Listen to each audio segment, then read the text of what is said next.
Y vamos a ir a la palabra del Señor ahí en Filemón, capítulo 1, verso 8 al 11. Y le voy a invitar que ahora sí esté sobre sus pies para que podamos leer juntos esta porción de la Escritura que nos ocupa esta preciosa tarde. Leamos en el nombre del Señor Jesús unidos. La palabra de Dios dice de la siguiente manera: por lo cual, aunque tengo mucha libertad en Cristo para mandarte lo que conviene, más bien te ruego por amor, siendo como soy, Pablo ya anciano, y ahora además prisionero de Jesucristo, te ruego por mi hijo Onésimo, a quien engendré en mis prisiones, el cual en otro tiempo te fue inútil, pero ahora a ti y a mí nos es útil, el cual vuelvo a enviarte. Tú pues recíbelo como a mí mismo. Oremos. Padre, en el nombre de Jesús, oramos esta tarde rogando que tu palabra, Señor, sea sembrada en nuestros corazones. Señor, que mientras exponemos tu consejo, el poder y la obra del Espíritu Santo actúen a favor de cada corazón. Señor, lleva toda duda, lleva toda carga, lleva toda necesidad, lleva todo problema, Señor, a tu presencia, y que en el nombre de Jesús, esta preciosa tarde, podamos salir llenos de alegría, de esperanza, de consuelo, y que un gozo, el cual el Espíritu Santo solamente puede producir en nuestras vidas, se manifieste con libertad, que en cada corazón y en cada lengua esta preciosa tarde podamos expresar la alegría que nos produce el estar en tu casa y en comunión los unos con los otros. Que haya libertad este día para escuchar el consejo de tu palabra, y que haya bendición en el poderoso nombre de Cristo Jesús. Y la iglesia del Señor dice amén. Ocupe su lugar un momento. La iglesia es más que un grupo de personas que se reúne domingo a domingo o durante la semana. La iglesia es un diseño perfecto y es la institución de Dios por excelencia. Su valor es realmente incalculable. Dios estableció a la iglesia para cumplir un propósito, y es el de la redención de la humanidad. La iglesia, a través de las páginas de la Biblia, es presentada de diferente manera. Vemos que la iglesia, por un lado, es representada como un edificio, una construcción, el lugar en donde semanalmente se reúne un grupo de personas que han creído, que han aceptado y que han sido redimidos y salvos por el sacrificio de Cristo hecho en la cruz del Calvario. Pero el grado, hermanos, el grado en el que la iglesia es representada puede también ser el significado que podemos darle a esta. Para algunos, el edificio, la construcción, tiene mayor valor que quien habita dentro de ese lugar. La iglesia también es representada como un cuerpo. El apóstol Pablo, cuando le escribe a la iglesia en Corinto, les dice que somos un cuerpo en el Señor, pero que la cabeza de la iglesia es Cristo. La iglesia también es representada como una casa, un hogar, en donde encontramos cuidado, en donde encontramos compañerismo, en el lugar en el cual podemos recrearnos, podemos crecer sanamente. La iglesia tiene diferentes representaciones. Y podemos también mencionar lo que Pablo señala en Efesios al decir que la iglesia es una familia. Y ese es el lema que tenemos en este lugar. La iglesia representada como una familia, como una comunidad de hermanos que pueden abiertamente expresarse unos con otros y que se van edificando en el cuidado y en el compañerismo mutuo.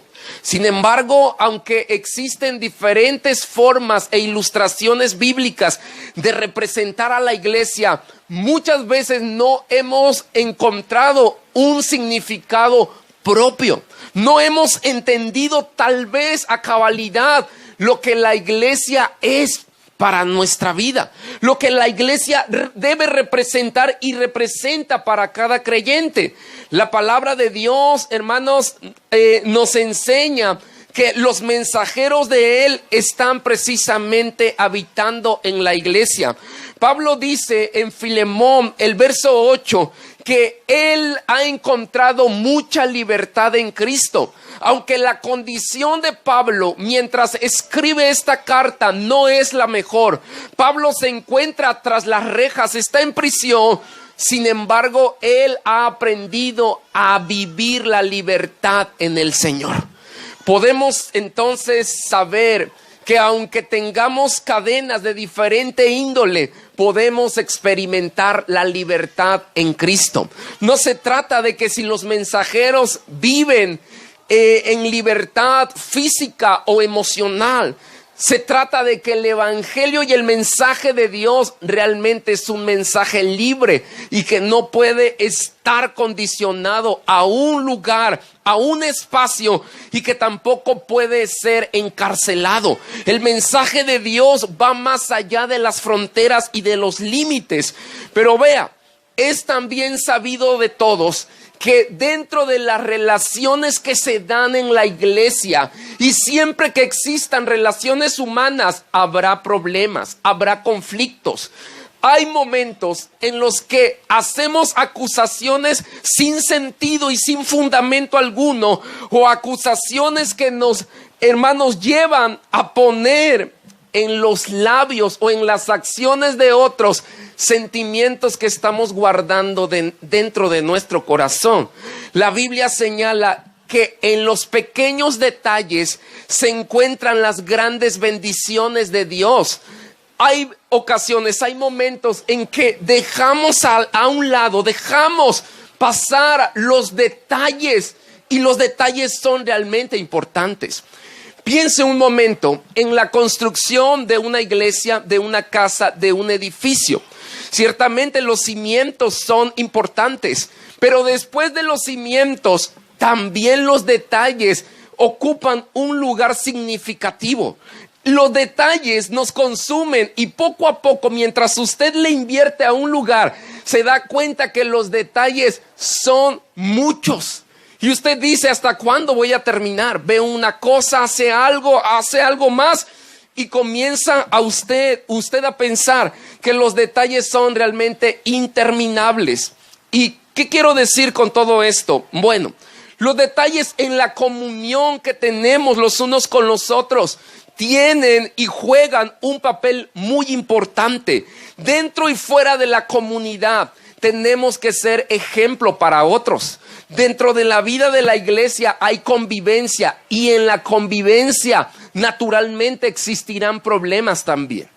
Desafortunadamente o afortunadamente, como usted lo quiera ver, somos personas débiles. Pablo dice que en la debilidad del hombre el poder de Dios se perfecciona. Nadie es perfecto. Estamos en un proceso perfectible de Dios, y es obviamente visible que los defectos se van a mostrar en nuestro trato con las demás personas. Las relaciones son importantes porque cultivan y preparan el momento para la bendición que Dios derrama. Hay veces que aunque todo marche bien, que aunque las cosas se programen de manera exacta, nosotros creamos momentos inoportunos para que la bendición de Dios fluya en nuestros corazones. Y le voy a hablar de algunas de estas evidencias. El impacto en la relación o en la comunión cristiana es visible en el trato cotidiano que tenemos en nuestras reuniones. Por mucho que alguien quiera pasar, hermanos, desapercibido, es inevitable que surjan comentarios de las cosas buenas que hacemos, pero principalmente de las cosas malas. ¿Cuántas veces se ha hablado de tus buenas o malas acciones dentro de la comunidad de la iglesia? ¿En cuántos momentos te has sentido incómodo por lo que alguien más comenta? Hay hermanos que cuando dan para la obra de Dios prefieren que nadie se entere, prefieren que esa acción buena pase desapercibida.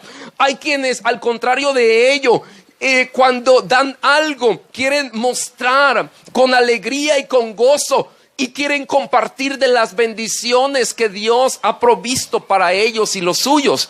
Tanto uno como el otro no puede estar en un error, y no nos toca a nosotros juzgar o señalar quién está actuando de la manera correcta. La Biblia dice que el pecado está en la intención del corazón de las cosas que hacemos. La intencionalidad con lo que hacemos las cosas cuenta muchísimo. Podemos decirle a alguien una palabra de halago, pero muy dentro de nuestro corazón, lo que realmente estamos queriendo expresarle es un efecto negativo. Hermano mío, Pablo dice que la comunión entre los unos y los otros va a dejar una huella imborrable en nuestro corazón. En Filemón 1:5, Pablo había oído acerca del amor y de la fe que Filemón tenía por Dios, pero ese amor se reflejaba en las acciones y en el trato que tenía con los santos o con la iglesia. El trato que tenemos es el reflejo que hay en el corazón por el amor que Dios ha depositado. El amor y la fe te van a conducir en el comportamiento y en la conducta. Debemos entonces reconocer que la comunión cristiana es algo más que reunirnos domingo tras domingo. La Biblia dice y utiliza figuras y acciones que dentro de la comunión cristiana está como un hecho relevante el darse la mano. Aunque pareciera algo insignificante y algo poco espiritual, cuando alguien le saluda y le dice Dios te bendiga, está creando un ambiente propicio para que Dios derrame su bendición y seamos edificados mientras le buscamos en adoración y alabanza. Es triste reconocerlo, pero es una realidad presente que muchos cristianos han abandonado la iglesia por la falta de un saludo cordial o sincero de algún miembro de la iglesia. Pero es la verdad. Hay quienes han decidido dar marcha atrás y no regresar a la iglesia porque alguien no les saludó. La falta de un saludo puede bendecir y puede animar el corazón de alguien. El saludo puede ser el momento o el elemento esencial para que alguien salga bendecido de la reunión de ese día. Dar la mano es muestra de un compañerismo genuino.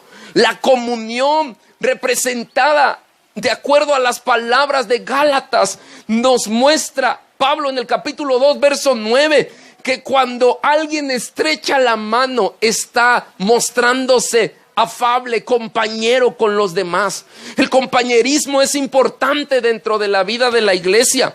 Gálatas 2:9 dice que cuando Bernabé y Pablo se unieron con Jacobo, Cefas y Juan, estos le dieron la diestra, es decir, la mano, en señal de compañerismo.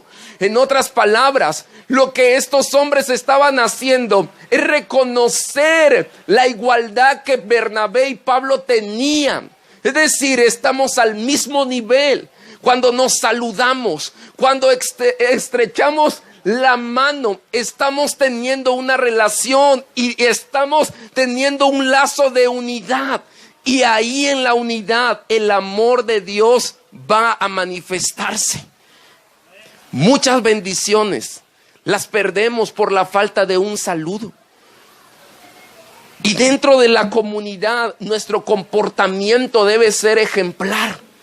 No podemos nosotros desatender el llamado de la palabra de Dios a la comunión y al compañerismo que debemos mostrar los unos con los otros. La lealtad y la amistad tienen que reflejarse en los tratos y en la acción de nuestra manera de comportarnos o de dirigirnos hacia los demás. La camaradería que los apóstoles reconocieron con Pablo y Bernabé es una muestra y un ejemplo que deberíamos también seguir como iglesia. Cuando hay compañerismo en la iglesia se fortalece. El compañerismo alienta a los creyentes. El compañerismo afirma la unidad de la iglesia. Cuando hay compañerismo, el compañerismo nos ayuda a lograr mayores cosas que de manera individual no podríamos hacerlo. El estrechar la mano es una muestra de nuestra educación. Pareciera que el cristiano, cuando viene a los pies de Cristo, pierde toda educación. Cuando usted ha venido al Señor, ha venido cargado con un sinnúmero de vicios en su carne, en su vida, de acciones que realmente son contrarias a la vida del Espíritu, pero debemos mostrarnos educados y respetuosos. Debemos en realidad reflejar la comunión y la unidad que hay los unos con los otros dentro de la iglesia del Señor. Encontramos también que cuando alguien muestra en realidad su compañerismo y su comunión dentro de la iglesia, tendrá que expresar la frase "eres bienvenido". En esta iglesia es una costumbre el decirle a alguien "eres bienvenido". Cuando decimos que alguien es bienvenido a la reunión, no estamos haciendo uso de un lenguaje de tradición, sino más bien, queridos hermanos, lo que estamos representando es la participación que queremos entregarle a los que nos visitan en la reunión. La Biblia señala, y escuche, en la segunda carta de Juan, capítulo 1, verso 10 y 11, lo siguiente. El apóstol Juan le dijo a la iglesia: si alguno viene a vosotros y no trae esta doctrina, no le recibáis en casa ni le digas bienvenido, porque el que le dice bienvenido participa en sus malas obras. Aunque desde un aspecto negativo, Juan dice que no hospeden y no reciban a quienes lleven una enseñanza contraria a la de la verdad del Evangelio de Cristo. Desde un punto de vista positivo, la participación dentro de la comunión de la iglesia se da cuando somos cálidos y entregamos palabras afectuosas y de bienvenida a quienes nos visitan o son parte de esta reunión y de esta comunión de la iglesia del Señor. Pareciera que cuando venimos a la iglesia tratamos de evadir el rostro y el saludo de algunas personas. Venimos buscando la llenura de Dios, venimos buscando un milagro de Dios. Venimos para entregarnos a Dios como ofrenda grata, como una ofrenda especial en sacrificio vivo delante de Él. Pero queremos no mirar a ciertas personas. Lo que menos queremos hacer es saludar a alguien y decirle "eres bienvenido a la casa de Dios". Queremos pasar desapercibidos, pero la realidad es que necesitamos crear ambientes armoniosos y ambientes que preparen el lugar para que Dios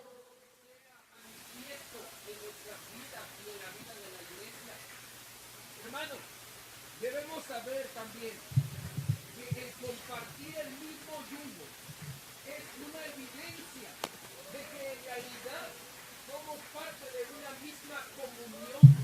Vean, busque por favor en 2 de Corintios 6:14, en donde Pablo habla acerca de dos palabras: compañerismo y comunión.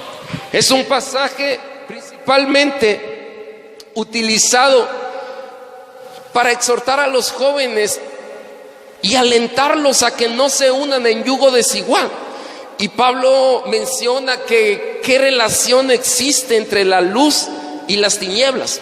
La palabra que Pablo utiliza como compañerismo y comunión son palabras utilizadas en un aspecto sinónimo, y el propósito del yugo es unir para que puedan caminar en un mismo sentir. La Biblia nos dice entonces que la manera en cómo podemos impactar en nuestra comunión es teniendo un compañerismo, poder caminar en un mismo enfoque, remar en el mismo sentido, esforzarnos de la misma manera, poder establecer metas comunes en conjunto.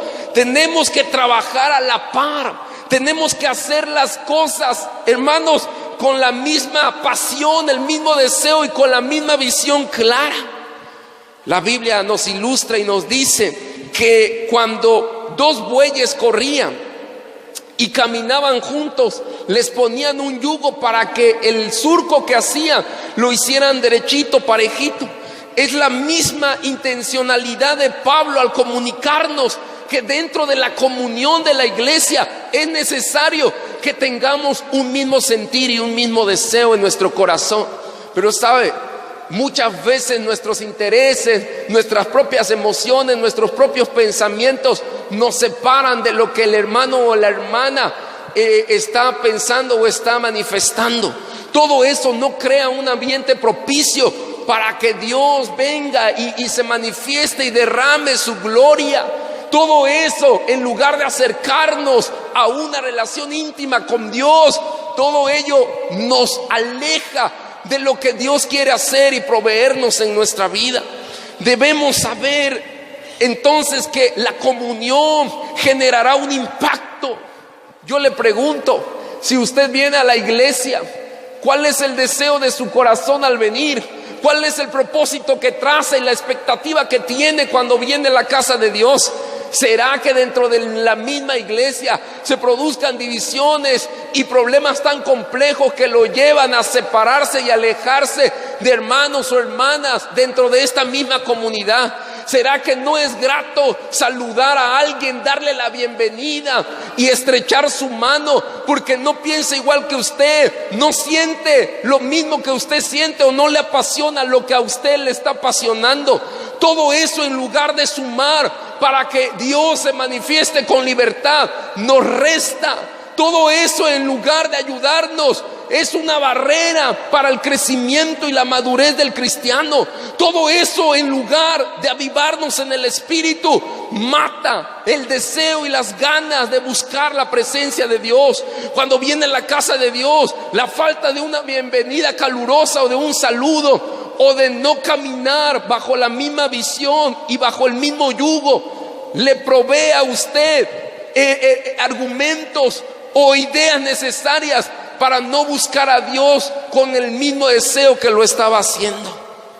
¿Cuántos alguna vez han dejado atrás bendiciones importantes en su vida por la falta de una comunión sana dentro de la vida de la iglesia? Debemos reconocer que todo esto tiene una base. Cuando la Biblia nos habla aquí en esta breve carta de Filemón, el sentido de la comunión cristiana se va a fundamentar en algo que es sólido. Lo primero de ello es el amor. En esta breve carta Pablo habla sobre el amor que nace en el corazón de un hombre y que sus acciones y el trato respetuoso que tiene con la iglesia lo ayuda a tener una unión y un lazo tan fuerte que los une como hermanos. El amor es el pegamento que el cristiano va a utilizar para que en realidad viva en comunión. A usted y a mí no nos une este lugar o este edificio. A usted y a mí no nos une que seamos del mismo estado. Lo que realmente nos une, hermanos, es el amor que tenemos en el Señor. Es el amor que Dios ha derramado en nuestro corazón, lo que realmente nos va a unir. Hay muchas diferencias que podríamos tener en ideologías, en pensamientos, en toma de decisiones, pero el amor que Dios ha manifestado es fundamental para que podamos, como cristianos, como creyentes, dejar una huella significativa en otros. No podemos pensar que el propósito de Dios sea la división desde ningún punto de vista. El amor del cual Pablo habla en esta carta es un amor que indudablemente proviene del Espíritu Santo. Una clase de amor que le lleva a Pablo a rogarle a este hermano llamado Filemón sobre una petición en particular. El amor que Pablo reconoce en él lo lleva a solicitarle un encargo muy particular. La historia de Filemón, y le voy a relatar un poco el problema que se está generando. Nos presenta a un hombre llamado Onésimo, un esclavo quien era inútil de acuerdo a lo que Pablo menciona en el versículo 11, un hombre fugitivo, un hombre que había escapado de su amo y que había abandonado los quehaceres y las tareas que tenía que emprender y realizar con un compromiso sólido. La Biblia nos señala que encontró Pablo a Filemón y que Filemón es el fruto del evangelio que él pudo transmitirle en las prisiones. Esta breve carta no nos da o no nos provee más información de la manera en cómo Pablo y Filemón se cruzaron.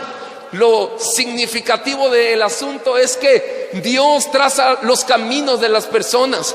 Cuando alguien llega a nuestra vida, no es una obra de la casualidad.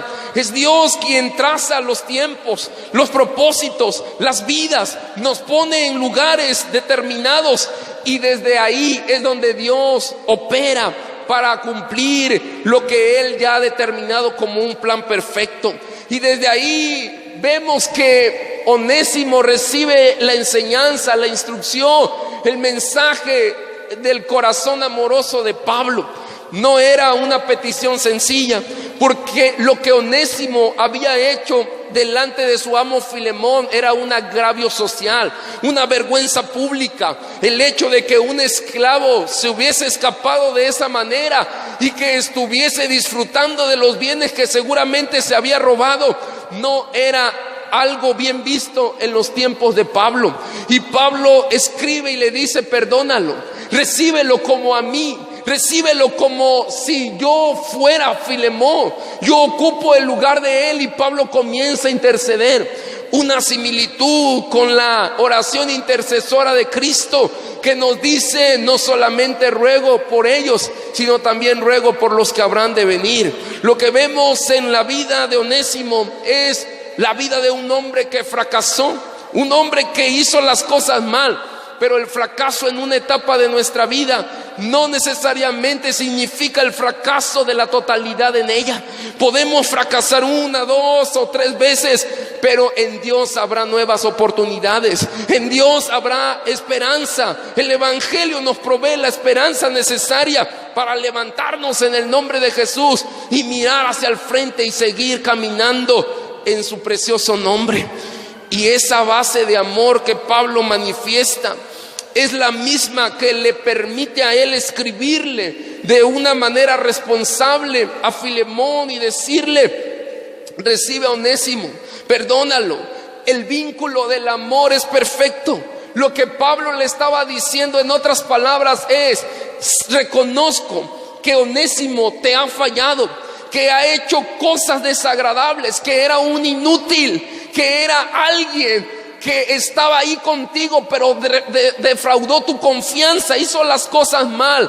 Pero ahora te pido que lo restituyas. Te pido que por favor lo aceptes como si yo fuera él, porque a mí me es útil y te aseguro que te será útil a ti también para el servicio.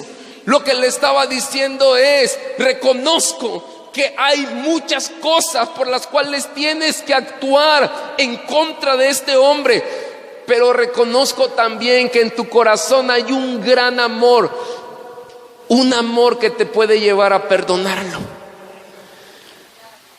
El amor no solo es la base sólida para que la comunión cristiana se desarrolle en un ambiente propicio, la fe es un elemento también indispensable. En Hechos 2:44 leemos lo siguiente: todos los que habían creído estaban juntos y tenían en común todas las cosas. La fe o la creencia es otra de las bases donde descansa y se va a edificar la comunión cristiana. El hecho de que los primeros cristianos habían creído en Dios, eso los unificó, eso los hermandó, eso los hizo compañeros de un mismo propósito. La participación de la fe de Filemón produjo 2 cosas en el apóstol Pablo. Leemos en los versículos en cuestión que en el corazón de Pablo hubo gozo y hubo consolación. A menudo los que vienen a la casa de Dios están buscando consuelo, están buscando ser animados. Pero ¿sabe cuál es la terrible de las noticias y de las realidades? Que al salir de la reunión salen con más cargas de cómo llegaron a la reunión. llegan con un corazón necesitado, llegan con un corazón cargado de un deseo de que Dios les bendiga y haga algo en sus vidas. Sin embargo, la realidad de las cosas nos dice que muchas veces salimos peor de como entramos. Pablo se llenó de gozo y de consuelo. ¿Sabe por qué? Porque miró que el amor y la fe en el corazón de Filemón traía ánimo al corazón de la iglesia. La forma, el comportamiento, la conducta, el trato con los demás hermanos fue muy propicio, no solamente para traer ánimo al corazón de Pablo y alegría, sino también traerlo a toda la comunidad cristiana. Pero vea el impacto de esto.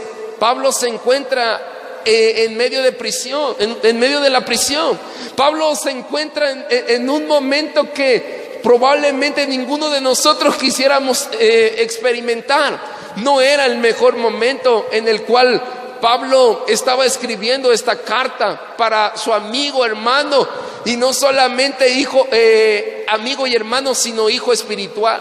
Pablo escribe a Filemón reconociendo todo lo que ha producido en cosas buenas a favor de la comunidad de la fe. Aunque pareciera algo extraño,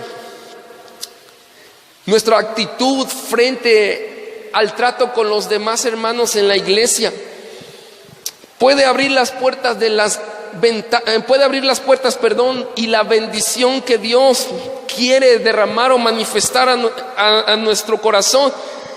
Pero muchas veces nuestra indiferencia mostrada y nuestra falta de fe, hermanos, nos lleva a perder el gozo y la esperanza y el ánimo y la consolación que podemos encontrar dentro del trato que tenemos los unos con los otros. Vea, el ánimo que podemos producir en otros mediante la relación directa con las actitudes nos va a animar o nos va a desanimar definitivamente. La fuerza, la energía, la debilidad, el coraje, el arrojo que encontramos en estos escritos que el apóstol Pablo nos está proviendo, realmente son extractos temerarios de un hombre que sabe reconocer que en el corazón de aquellos que tienen fe realmente han aprendido también a guardar la comunión unos con otros. El compañerismo que debemos mostrar nos debe llevar a una amistad. Y la Biblia dice que aquel que es amigo ha de mostrarse amigo. El proverbista señala que es necesario que manifestemos realmente una conducta en la cual el amor y la fe del Señor estén palpables, que podamos ser como Onésimo, Filemón y como el apóstol Pablo, hombres que se entrelazaron entre el amor, la fe, pero principalmente en el compañerismo cristiano. Usted viene hoy a la reunión, viene a la casa de Dios, está aquí, se sienta, viene semanalmente, pero pareciera que nadie le conoce, que pasa desapercibido. Y su única esperanza es, bueno, Dios me conoce, Dios sabe quién soy. Sabe que estamos perdiendo, hermanos, una gran oportunidad de realmente edificarnos en la vida de fe. Estamos perdiendo el tiempo muchas veces pensando que el tiempo va a concretar todas las cosas, y la realidad no es esa. La realidad es que tenemos que hacer algo, la realidad es que tenemos que tener comunión unos con otros, y en la comunión está la clave para que el progreso del evangelio continúe. En el libro de los Hechos es muy reiterativo el término comunión o coinonía. En Hechos 2, en Hechos 4, en Hechos 8, en Hechos 10, y leemos en muchos apartados cómo había un compañerismo y una camaradería los unos con los otros. La comunidad cristiana necesita tener amistades saludables. Necesitamos aquí ponernos de acuerdo. El profeta Amós hace una pregunta en Amós 3:3. ¿Andarán dos juntos si no estuvieran de acuerdo? ¿Cómo podríamos concretar planes como iglesia, como cuerpo de Cristo, si no llegamos a un acuerdo común o un acuerdo mutuo? el resultado de una comunión dentro de la iglesia o de un compañerismo es el resultado del poder del evangelio que transforma los corazones. Es evidente entonces que hay que sembrar y hay que trabajar para tener lazos de amistad dentro de la iglesia. Hay quienes tontamente han pensado: yo no vengo a la iglesia a buscar amigos ni amigas, yo no vengo a la iglesia a generar compañerismo. Hay quienes dicen: yo voy a la iglesia a lo que voy, a buscar de Dios, a ver qué es lo que Dios tiene para mí, pero sobre todo yo voy a adorar a Dios. Es una forma de pensar equivocada, porque la Biblia nos dice que en la comunión, en el compartimiento de las cosas, podemos nosotros, hermanos, crecer y madurar realmente como Dios lo exige. No podemos crecer y no podemos madurar lejos de esto. No podemos preparar el lugar en donde Dios va a descender si no buscamos crecer en estas importantes virtudes, como lo es el amor, lo es la fe, y el resultado de esto será el compañerismo. Usted viene a la casa de Dios y muchas veces se va vacío. Usted viene a la reunión y muchas veces se va pensando que va solo. Usted viene a la casa de Dios y pareciera que el poder del evangelio no tuvo un impacto en su vida. Usted se va y dice: bueno, solamente fue un saludo, pero fue un saludo que lo ha impactado y lo ha marcado de tal manera que lo recuerda, y ese recuerdo le imposibilita ser bendecido. Ese recuerdo y esa marca está tan sellada en su corazón que le impide que usted pueda adorar a Dios con libertad, porque está en la reunión y está queriendo conectarse con Dios, levanta sus manos, está queriendo hablar con Dios, pero dentro de sí de repente viene un pensamiento y dice: no me saludó, el pastor no me saludó, el hermano no me saludó. Y llega a su casa y en lugar de llegar y reflexionar sobre el mensaje de Dios, dice: ¿será que el hermano o la hermana tiene algo contra mí? ¿Será que él o que ella se ha sentido lastimado o herido? ¿Habré hecho algo? Y comienza a hacer un análisis y comienza a meter ahí claves en su computadora mental y a decir: ¿qué hice mal? ¿Por qué está actuando él así o ella así conmigo? Y usted comienza a decir: yo soy todo amor. Yo, bueno, sí tengo mis cosas malas, pero me porto bien, trato de hacer bien las cosas. ¿Sabe? En esta carta vemos que la petición de Pablo es una petición que nos refleja lo que el evangelio puede hacer en el corazón. Termino diciendo esto: el evangelio transformó a Pablo, y Pablo era un perseguidor, y preste atención a lo que Hechos 26:9 dice: yo ciertamente había creído de mí hacer muchas cosas contra el nombre de Jesús de Nazaret, lo cual también hice en Jerusalén. Yo encerré en cárceles a muchos de los santos, habiendo recibido poderes de los principales sacerdotes, y cuando los mataron, dice Pablo, yo di mi voto, y muchas veces castigándolos en todas las sinagogas, los forcé a blasfemar, y enfurecido de sobremanera fui contra ellos, los perseguí hasta en las ciudades extranjeras. Pablo hace una descripción gráfica de lo que él era en el pasado. Todo eso que él cargaba tuvo un cambio cuando Cristo llegó a su corazón. Y bajo ese cambio transformador del poder del evangelio, y bajo lo que el Espíritu Santo había hecho en él, bajo el amor y la fe y la restitución que Dios había dado, bajo la reconciliación provista por Cristo en la cruz del Calvario, vemos a un Pablo nuevo, a un Pablo que ahora le escribe a un Filemón que está alejado del egoísmo, porque en la casa de Filemón se hacen los cultos, muy parecido a esto.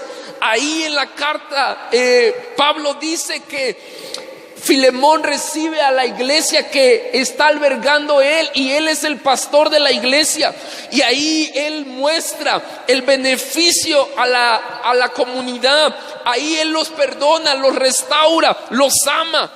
Y vemos en Onésimo, un esclavo, un hombre, fugitivo, un hombre que decide llegar porque Pablo le está sugiriendo regresar con Filemón, decide dar ese paso de fe. ¿Y sabe qué es lo que esto nos enseña? Que Dios nos va a llevar a puntos de la vida donde nos va a confrontar con nuestras realidades, con las cosas que menos nos gustan. ¿No te has preguntado si tal vez este hermano o esta hermana con la que sientes que no encajas tanto tiene mucho de lo que tú tienes? Muchas de las cosas que a ti te desagradan de él o de ella están en ti y lo estás mirando como un reflejo y pareciera que él o ella son como que contrarios a ti o enemigos tuyos, y que lo que menos quieres es tener una intimidad o una relación cercana.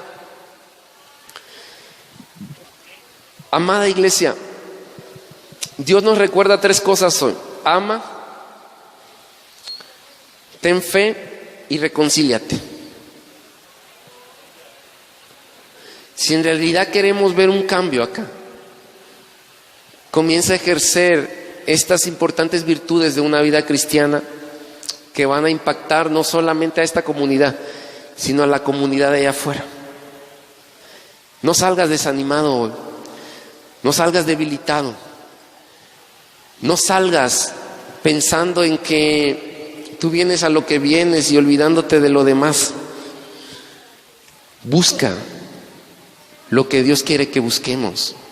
Amémonos, disfrutémonos, pero sobre todo preparemos este lugar para que Dios venga y reine entre nosotros. Saluda, dale la bienvenida. Pareciera extraño, ayúdenme por favor, termino ya. Pareciera extraño, pero queremos llorar, levantar las manos y hablar en lenguas, caer tirados. Queremos ver cómo Dios hace sanidades en los pies, en las columnas. Pero Dios quiere hacer cosas tan sencillas como reconciliarte con tu esposo, con tu esposa, contigo mismo. Quiere hacer cosas tan sencillas como decirte: prepara tu corazón para que yo venga y reine. Cosas tan sencillas como decirte: saluda a tu hermano y dale un abrazo y bendícelo, dale la bienvenida. Pero estamos esperando lo glorioso y lo majestuoso de Dios y estamos haciendo a un lado lo sencillo, lo pequeño de Dios, en donde realmente está lo significativo de Él. Venimos por lo grande y nos olvidamos de lo pequeño, pero eso pequeño nos está debilitando en la fe y en la búsqueda, en el amor, en la relación. Vemos el fruto y olvidamos el trabajo. Sencillo el mensaje de hoy: saluda a tu hermano, dale la bienvenida, ámalo, quiérelo, perdónalo, reconcíliate con él. Y en ese momento tu vida espiritual va a cambiar. Es ahí donde tú vas a empezar a sentirte avivado. Es ahí donde el lugar se va a preparar para que la gloria de Dios descienda. Es ahí. Cierra tus ojos un momento, así como estás. Y vamos.